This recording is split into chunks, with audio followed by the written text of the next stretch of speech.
आप देख रहे हैं BHBC न्यूज। नमस्कार, मैं हिमांशु बरमूला और इस वक्त हम लोग मौजूद हैं गाजीपुर बॉर्डर पर। कितनी अजीब बात है कि पिछले साल दिसंबर में भी नागरिकता कानून संशोधन को लेकर एक आंदोलन चला था और इस वर्ष भी यही दिसंबर का महीना है और कृषि कानूनों को लेकर एक बार फिर से देश का अन्नदाता सड़कों पर है।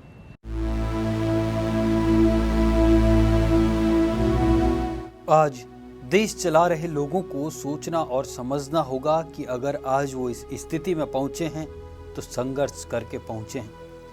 जब वे नौजवान रहे होंगे तो उन्होंने भी विरोध प्रदर्शन किया होगा। अब देश की सरकार चाहती है कि इस देश के किसान समझें कि प्रतिरोध करना राष्ट्रद्रोह और गैर लोकतांत्रिक है। हालांकि सत्ताधारी पार्टी के कई वर्तमान बड़े नेताओं ने न केवल आंदोलन में भाग लिया या नेतृत्व किया होगा, बल्कि महंगाई, भ्रष्टाचार, न जाने ऐसे कितने मुद्दों पर प्रदर्शन भी किए होंगे। ये दिसंबर का महीना है जो किसानों को आतंकवादी, पाकिस्तानी, नक्सलवादी, खालिस्तानी कहते गुजरा है। खुले आसमान के नीचे ठंड में अलाव और हुक्के के सहारे आंदोलनकारी बस यही मांग कर रहे हैं कि काला कानून वापस ले लो।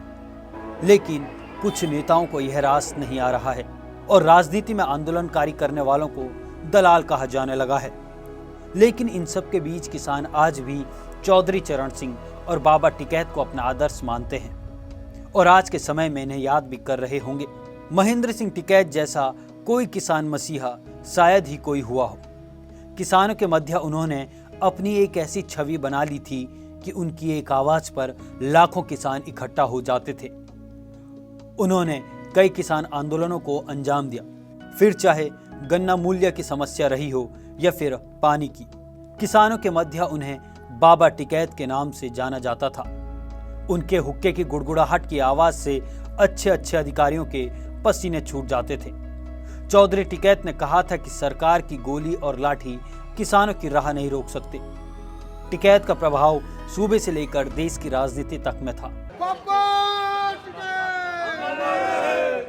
लेकिन उन्होंने किसान आंदोलन को राजनीति से बिल्कुल अलग रखा। किसानों के प्रति अपने आप को समर्पित करते हुए चौधरी महेंद्र सिंह टिकैत ने 15 मई 2011 को अंतिम सांस ली। उनके निधन पर प्रधानमंत्री, मुख्यमंत्री, राजनेताओं और किसानों तक ने गहरी संवेदना व्यक्त की थी। किसानों के मध्य वह आज भी जिंदा है। अब ऐसा लग रहा है कि इतिहास के इस पाठ की सीख यही है कि अब हमारी बारी है। मेरे साथ मौजूद हैं हमारे प्रधान संपादक विपिन चौधरी जी। विपिन चौधरी जी, आपसे एक प्रश्न है। देश का अन्नदाता इस वक्त सड़कों पर है। आपको क्या हालात लगते हैं कि बार बार सरकार के प्रस्ताव को 2-3 बार ठुकरा भी दिया गया है, 6-7 बार बैठक टल भी चुकी है। क्या आने वाली रणनीति क्या हो सकती है? देखो, दरअसल में है क्या कि सरकार जो है कहीं ना कहीं इस सारे मसले को तोल मोल के देख रही है। वो कहीं ना कहीं अभी समझ रही है कि भाई सरकार को क्या निर्णय लेना है। ठीक है, दरअसल में जो अपने पार्टी के लोग हैं उन्हें अपने जगह जगह वो गांव में मीटिंग के लिए और जनसभाओं के लिए भेज रही है। दूसरी तरफ कहीं ना कहीं जो कृषि मंत्री हैं वो लगातार संपर्क में भी हैं, चाहे बेशक चिट्ठी के माध्यम से ही हैं। तो कहीं ना कहीं सरकार का जो रवैया लग रहा है उससे ये महसूस होता है कि कहीं ना कहीं सरकार इस पूरे मसले को तोल रही है अभी। यानी कि सरकार के गले की फांस बन चुका है एक तरीके से देखा जाए कानून। अगर इसी को आगे बढ़ाएं और देखा जाए कि सरकार दिल्ली की बॉर्डर पर इस वक्त बैठा हुआ है, जबकि जो हमारे प्रधानमंत्री जी हैं वो गुजरात के किसानों को समझा रहे हैं, मध्य प्रदेश के किसानों को समझा रहे हैं, लेकिन दिल्ली के बॉर्डर पर नहीं आ रहे हैं। इस बारे में क्या कहेंगे आप? देखिए, दिल्ली के बॉर्डर पे अगर आने की बात कोई होगी तो जवाब देना पड़ेगा और उनके पास अभी कोई जवाब दिख नहीं रहा कि उनके पास कोई जवाब है इस चीज़ का। जिस तरीके से किसानों ने गोला लाठी की तैयारी की है, यानी कि उत्तर प्रदेश के किसानों ने जो अन्नदाता हैं हमारे, उन्होंने बोला है गोला लाठी की तैयारी, तो इसको लेके आगे की रणनीति क्या हो सकती है? देखिए, इसमें तो कोई डाउट है नहीं कि किसान बिल्कुल मजबूती के साथ में सिंगू बॉर्डर कह लो या गाजीपुर कह लो, टीकरी बॉर्डर कह लो, नोएडा और दिल्ली को जो जोड़ने वाला बॉर्डर है उसे कह लो, तो लगातार जमे हुए हैं किसानों को देख के बिल्कुल नहीं लगता कि किसान किसी भी कीमत पे यहाँ से, जब तक उनका जो मांग है वो पूरी नहीं होगी, वो हट जाएं, ऐसा नामुमकिन लग रहा है।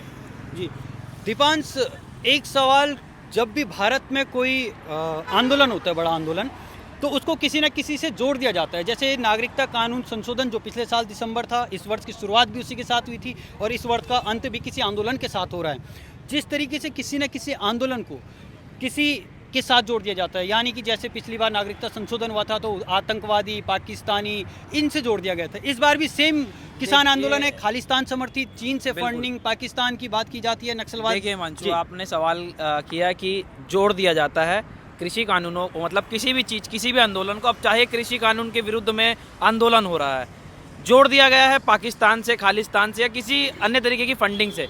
देखिए, सरकार की खामियां होती हैं। जब सरकार के प्रवक्ता और सरकार के जो चुने हुए प्रतिनिधि जो संसद भवन में जनता का प्रतिनिधित्व करते हैं, अगर उनके पास कोई सही जवाब नहीं है तो शायद ये सरकार के ऊपर खतरा है कि आपके पास कोई जवाब है नहीं, लेकिन आप ऊल फजूल की बातें करके मुद्दे को डिरेल करना चाहते हैं, यानी कि मुद्दे को पटरी से उतारना चाहते हैं। और रही बात कि साल 2019 के दिसंबर में शाहीन बाग में आंदोलन चल रहा था, और शाहीन बाग की क्या बात करें, पूरे देश में आंदोलन था। वो आंदोलन था नागरिकता को लेकर, और अब जो आंदोलन है कृषि बिलों को लेकर है। यानी कि सरकार तो वही है जो सरकार चुनी गई थी 2019 में, और दूसरा कार्यकाल है नरेंद्र मोदी जी का जो प्रधानमंत्री हैं इस वक्त देश के। यानी कि उनको समझना चाहिए कि अगर हर साल इसी तरीके के प्रदर्शन होते रहे तो देश का जो एक अस्तित्व होता है वो संकट में आ जाएगा, क्योंकि चीज़ें जो हैं इंटरनेशनल मीडिया में भी जाती हैं, चीज़ें जो हैं ऊपर तक पहुंचती हैं। तो यानी कि कहीं ना कहीं सरकार को कहीं ठोस कदम उठाने चाहिए इन रणनीतियों को लागू करने से पहले। अगर आप कोई नीतियाँ लागू कर रहे हैं तो उसको रणनीति क्या आपके पास क्या बोलें तो एंटी प्रोटेक्शन क्या गियर है आपके पास, किस तरीके से आप आंदोलन को रोक सकते हैं या फिर किस तरीके से समझा सकते हैं। मिसकम्युनिकेशन सबसे बड़ा। आपने जिस तरीके से डीरेल की बात की, अभी तक इतना बड़ा आंदोलन चल रहा है लेकिन कोई भी सरकार का नुमाइंदा यहाँ पर नहीं पहुँचा है। देखिए, सरकार का आपने बोला कि सरकार का जो कोई भी प्रतिनिधि है, कोई व्यक्ति है, वो यहाँ नहीं पहुँचा है, लेकिन सरकार के प्रतिनिधि जो है अलग अलग जगह पहुँच रहे हैं। खुद प्रधानमंत्री नरेंद्र मोदी डिजिटल माध्यम के द्वारा संवाद कर रहे हैं मध्य प्रदेश के किसानों से, गुजरात के किसानों से। लेकिन प्रधानमंत्री को ये सोचना और समझना जरूर चाहिए कि जब देश भर का किसान और उत्तर प्रदेश, उत्तराखंड, पंजाब, हरियाणा, अलग अलग जगहों से जब किसान आपकी देश की राजधानी दिल्ली के दहलीज पर बैठे हैं तो आप उनसे किसी तरीके से संवाद करने की कोशिश करिए। बड़े मंच सजा रखे हैं इन लोगों ने। हमने बीती रात देखा था कि यहाँ बहुत बड़ा प्रोजेक्टर भी लगा है। अगर वो चाहें तो संवाद अपने घर बैठे पीएम आवास से भी यहाँ पे कर सकते हैं, पीएमओ से भी कर सकते हैं। संवाद यहाँ हो सकता है, बिल्कुल संवाद यहाँ से भी हो सकता है। उनके आए बिना भी यहाँ संवाद हो सकता है अगर वो डिजिटल इंडिया का यहाँ पे सही उपयोग करें, क्योंकि ये तैयार हैं पूरी अपनी तैयारियों के साथ। जी विपिन जी, जिस तरीके से सत्ताधारी पार्टी के कई नेता ये कहते आए हैं कि ये आंदोलन समर्थित है, मतलब बाहर से कभी खालिस्तानी, कभी कुछ बोल दिया जाता है, कभी आतंकवादी, नक्सलवादी, आपको क्या लगता है कि ये प्रवक्ता सिर्फ सत्ताधारी पार्टी के ऐसे शब्द क्यों कहते हैं? देखो, अभी दीपांश जी ने बताया कि कहीं ना कहीं अपनी कमजोरियों को छुपाने के लिए, सरकार की जो कमजोरियां हैं उन्हें छुपाने के लिए कहीं ना कहीं उन्हें निकलने का रास्ता टटोलना पड़ता है। तो ये जहाँ तक नज़र आ रहा है वही कहीं ना कहीं उसे डाइवर्ट करने के लिए, और ये सरकार की एक पहल है। जिस तरीके से बहुत सारे नेताओं ने भी, और जब पक्ष सामने विपक्ष सामने होता है, विपक्ष जब किसानों के लिए सड़क पर निकलता है तो उन्हें अरेस्ट कर दिया जाता है। आज ही की बात देखिए, प्रियंका गांधी किसानों के समर्थन में एक मार्च निकाल रही थी लेकिन अरेस्ट कर दिया गया। जब भी कोई आवाज़ उठाता है तो क्यों उसे उसकी आवाज़ दबाने की कोशिश की जाती है? देखिए, ये तो कोई भी पार्टी, सत्ता में कोई भी पार्टी रही तो ये नहीं कह सकते कि ये काम कर रहे हैं। वो हर कोई सत्ता के हिसाब से अपने अपने तरीके से करता है, और कहीं ना कहीं किसानों का आंदोलन कहीं ज़्यादा उग्र ना हो जाए विपक्षी पार्टियों को, इसलिए कहीं ना कहीं जो है सरकार की ये दबाने की नीति है कि भाई विपक्ष को दबाओ तो सरकार, मतलब जो किसान है, आंदोलनकारी जो किसान है, वो कहीं ना कहीं कमज़ोर होंगे, और उनका वो यही चाहते हैं वो लोग। अन्नदाता तमाम तरीके के अपने साथ सुरक्षा रखे हुए हैं, अपने साथ रहने के लिए कंबल वगैरह सब कुछ लेकर आए हैं, खाने की सब कुछ है। आने वाले समय में आपको क्या लगता है, क्या ये लंबा आंदोलन चलेगा? देखिए, लंबे को तो अब लंबा तो हो ही चुका है, ये नहीं कह सकते कि लंबा नहीं हुआ। लगभग 1 महीना हो गया, ठीक है, तो लंबा तो ऑलरेडी हो ही चुका है। लेकिन किसानों के पास भी इससे अलग उनके पास क्या है, क्या भाई उनकी भी मजबूरी है। अगर वो लोग यहाँ पे आए हुए हैं और डटे हुए हैं तो वो भी पीछे नहीं हट सकते। उनके साथ भी बहुत बड़ी मजबूरी है। और जो किसानों का कहना है कि भाई उनका तो अस्तित्व ही खतरे में है, जो किसानों का यहाँ पे कहना है कि अस्तित्व खतरे में, तो अपने अस्तित्व बचाने के लिए किसान तो अपनी लास्ट हद तक जाएगा। जी, किसान अपने अस्तित्व को बचाने के लिए किसी भी हद तक जा सकता है, चाहे वो कोई भी हो, आप हो, मैं हूँ। अगर मेरे अस्तित्व पे खतरा है तो मैं भी अपने आप को कहीं ना कहीं तक ले जाऊँगा।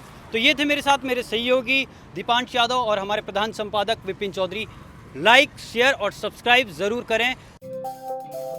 रोज की ताज़ा खबरें सुनने के लिए सब्सक्राइब करें BHPC न्यूज चैनल।